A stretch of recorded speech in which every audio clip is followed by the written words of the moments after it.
ನಿನ್ನೆಯ ದಿನ ನಮ್ಮ ಪಕ್ಷದ ವರಿಷ್ಠರು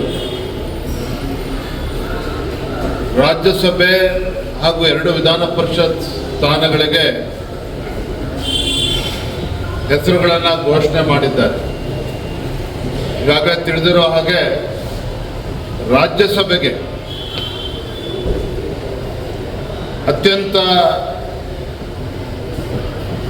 ಹಿಂದುಳಿದ ಸಮಾಜ, ಕುರುಬ ಸಮಾಜಕ್ಕೆ ಸೇರಿರ್ತಕ್ಕಂಥ ಮಾ ನಾಗರಾಜ್ರವರು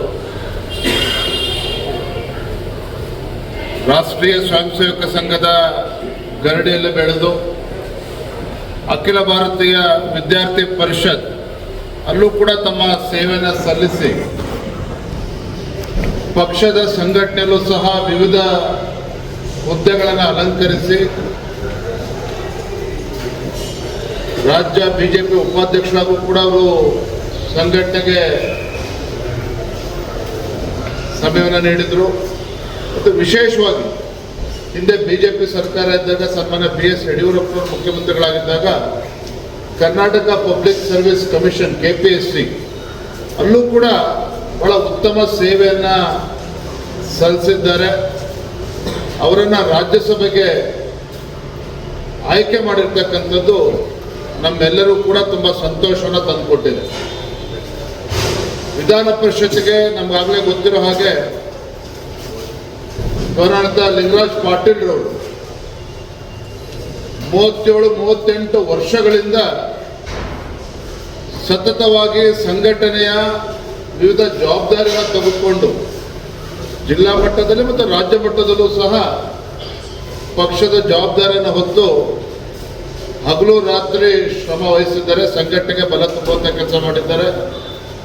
ಅಖಿಲ ಭಾರತೀಯ ವಿದ್ಯಾರ್ಥಿ ಪರಿಷತ್ತಲ್ಲೂ ಕೂಡ ಅವರ ಸೇವೆಯನ್ನು ಸಲ್ಲಿಸಿರುವಂಥದ್ದು, ಅವರಿಗೆ ವಿಧಾನ ಪರಿಷತ್ಗೆ ಅವಕಾಶ ಮಾಡಿಕೊಟ್ಟಿರ್ತಕ್ಕಂಥದ್ದು ನಮ್ಮೆಲ್ಲರೂ ಕೂಡ ತುಂಬ ಸಂತೋಷ ತಂದುಕೊಟ್ಟಿದೆ. ರಘು ಕೌಟಿಲ್ಯರು ಮಡಿವಾಳ ಸಮಾಜಕ್ಕೆ ಸೇರಿರ್ತಕ್ಕಂಥ ಒಬ್ಬ ವಿದ್ಯಾವಂತ, ಶಿಕ್ಷಣ ಸಂಸ್ಥೆಯನ್ನು ನಡೆಸೋದ್ರ ಮುಖೇನ ಮತ್ತು ಪತ್ರಿಕೋದ್ಯಮದಲ್ಲೂ ಕೂಡ ಕೆಲವು ದಿನಗಳ ಕಾಲ ಅವರ ಸೇವೆಯನ್ನು ಮಾಡಿರುವಂಥದ್ದು. 2 ಬಾರಿ ವಿಧಾನ ಪರಿಷತ್ ಚುನಾವಣೆ ಸ್ಪರ್ಧೆ ಮಾಡಿ ಸ್ವಲ್ಪ ಅಂತರದಲ್ಲಿ ಸೋತಿದ್ರು ಕೂಡ ಅತಿ ಹಿಂದುಳಿದ ವರ್ಗಕ್ಕೆ ಸೇರಿರ್ತಕ್ಕಂಥ ಮಡಿವಾಳ ಸಮಾಜಕ್ಕೆ ಸೇರಿರ್ತಕ್ಕಂಥ ರಘು ಕೌಟಿಲ್ಯ ಅವರು ರಾಜ್ಯ OBC ಮೋರ್ಚಾದ ಅಧ್ಯಕ್ಷರಾಗಿ ಪಕ್ಷದ ಸಂಘಟನೆಗೆ ಬಲವನ್ನು ನೀಡಿರತಕ್ಕಂಥವ್ರು. ಒಟ್ಟಾರೆಯಾಗಿ ಹೇಳೋದಾದ್ರೆ ಮಾ ನಾಗರಾಜ್ರವರ ಆಯ್ಕೆ ಇರ್ಬೋದು, ಲಿಂಗರಾಜ್ ಪಾಟೀಲ್ ಅವರ ಆಯ್ಕೆ ಇರ್ಬೋದು, ಅದೇ ರೀತಿ ರಘು ಕೌಟಿಲ್ಯ ಅವರ ಆಯ್ಕೆ ರಾಜ್ಯದ ಎಲ್ಲ ನಮ್ಮ ಪಕ್ಷದ ಕಾರ್ಯಕರ್ತರಿಗೆ ತುಂಬ ಸಂತೋಷನ ತಂದುಕೊಟ್ಟಿದೆ. ಒಂದು ಸಂದೇಶವೂ ಕೂಡ ಕಾರ್ಯಕರ್ತರು ಹೋಗಿರುವಂಥ ದೇವೇಗೌಡರು ಮತ್ತು ಸುಮಲತಾ ಅಂಬರೀಶ್ ಹೆಸರು ಕೇಳಿ ಬರ್ತಿತ್ತು ರಾಜ್ಯಸಭೆಗೆ. ಬಹಳ ಯಾಕೆ ಅವರಿಬ್ಬರಿಗೂ ದೇವೇಗೌಡರು ಮತ್ತು ಸುಮಲತಾ ಅಂಬರೀಶ್ ಅವರಿಗೆ ಅಥವಾ ಸುಮಲತಾ ಅವರಿಗೆ ರಾಜ್ಯಸಭೆ ಟಿಕೆಟ್ ಸಿಗುತ್ತೆ ಅನ್ನೋ ಚರ್ಚೆ ಇತ್ತು. ಯಾಕೆ ಅವರಿಬ್ಬರಿಗೂ ತಪ್ಪಿದೆ? ದೇವೇಗೌಡರು ಮಾಜಿ ಪ್ರಧಾನಮಂತ್ರಿಗಳು ಏನಿದ್ದಾರೆ, ನರೇಂದ್ರ ಮೋದಿಜಿಯವರ ಕೈ ಬಲಪಡಿಸಬೇಕು, NDAಗೆ ಶಕ್ತಿ ತುಂಬುವಂಥ ಕೆಲಸ ಮಾಡ್ಕೊಂಡು ಬಂದಿದ್ದಾರೆ. ಮಾಜಿ ಪ್ರಧಾನಮಂತ್ರಿ ದೇವೇಗೌಡರು ಅವರ ಬಗ್ಗೆ ನಮ್ಮೆಲ್ಲರೂ ಕೂಡ ಅಪಾರವಾಗಿರ್ತಕ್ಕಂಥ ಗೌರವದ ಹಿರಿಯರಿದ್ದಾರೆ. ದೇವೇಗೌಡರು ರಾಜ್ಯಸಭೆ ಬಗ್ಗೆ ರಾಜ್ಯ ಮಟ್ಟದಲ್ಲಂತೂ ನಮ್ದು ಯಾವುದೇ ರೀತಿಯ ಚರ್ಚೆಗಳು ನಡೆದಿರಲಿಲ್ಲ. ಸುಮಲತಾ ಅವ್ರ ಬಗ್ಗೆ ನಾವು ಕೂಡ ಅವರ ಹೆಸರು ಪ್ರಸ್ತಾಪ ಆಗಿತ್ತು. ಪಕ್ಷದ ವರಿಷ್ಠರು ಇವತ್ತಿನ ರಾಜಕೀಯ ಪರಿಸ್ಥಿತಿಯನ್ನು ಅರ್ಥ ಮಾಡಿಕೊಂಡು ಯಾರಿಗೆ ಅವಕಾಶ ಮಾಡಿಕೊಡ್ಬೇಕು ಅದನ್ನು ಪಕ್ಷದ ವರಿಷ್ಠರು ತೀರ್ಮಾನ ಮಾಡಿದ್ದಾರೆ. ಒಟ್ಟಾರೆಯಾಗಿ ಹೇಳೋದಾದರೆ ಪ್ರಾಮಾಣಿಕವಾಗಿ ದುಡಿದಿರ್ತಕ್ಕಂಥ ಸಾಮಾನ್ಯ ಕಾರ್ಯಕರ್ತರಿಗೆ ಭಾರತೀಯ ಜನತಾ ಪಾರ್ಟಿ ಅವಕಾಶ ಮಾಡಿಕೊಟ್ಟಿದೆ. ಸುಮಲತಾ ಅವರು ಕೂಡ ಅವ್ರ ಬಗ್ಗೆ ನಮಗೆ ಅಪಾರವಾಗಿರ್ತಕ್ಕಂಥ ಭಾರತೀಯ ಜನತಾ ಪಾರ್ಟಿ ನಮ್ಮೆಲ್ಲರೂ ಕೂಡ ಅಭಿಮಾನ ಇದೆ. ನಿಮಗೆ ಗೊತ್ತಿರ್ಬೋದು, ಹಿಂದೆ ಲೋಕಸಭಾ ಚುನಾವಣೆ ನಿಂತ ಸಂದರ್ಭದಲ್ಲಿ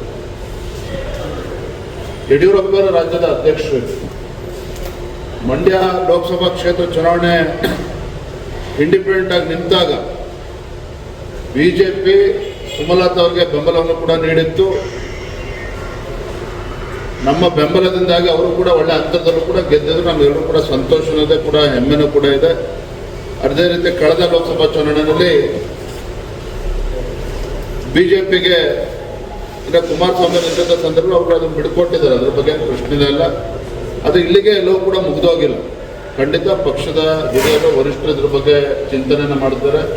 ಅವ್ರಿಗೆ ಒಂದು ಸೂಕ್ತ ಸ್ಥಾನಮಾನವನ್ನು ಬರುವಂಥ ದಿನಗಳಲ್ಲಿ ಕೊಡ್ತಾರೆ ಅನ್ನೋ ಸಂಪೂರ್ಣ ವಿಶ್ವಾಸ ನಮಗೆಲ್ಲರೂ ಕೂಡ ಇದೆ.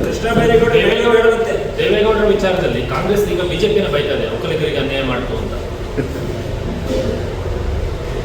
ರಾಜ್ಯಸಭೆ ಮಾನ್ಯ ಹಿರಿಯರ ಮಾಜಿ ಪ್ರಧಾನಮಂತ್ರಿಗಳು ದೇವೇಗೌಡರವರ ಕಳಿಸೋದ್ರ ಬಗ್ಗೆ ರಾಜ್ಯ ಮಟ್ಟದಲ್ಲಿ ಯಾವುದೇ ರೀತಿ ಚರ್ಚೆಗಳು ಆಗಿರಲಿಲ್ಲ. ಇಷ್ಟು ಮಾತ್ರ ಸಂದರ್ಭದಲ್ಲಿ ಹೇಳ್ತಾರೆ.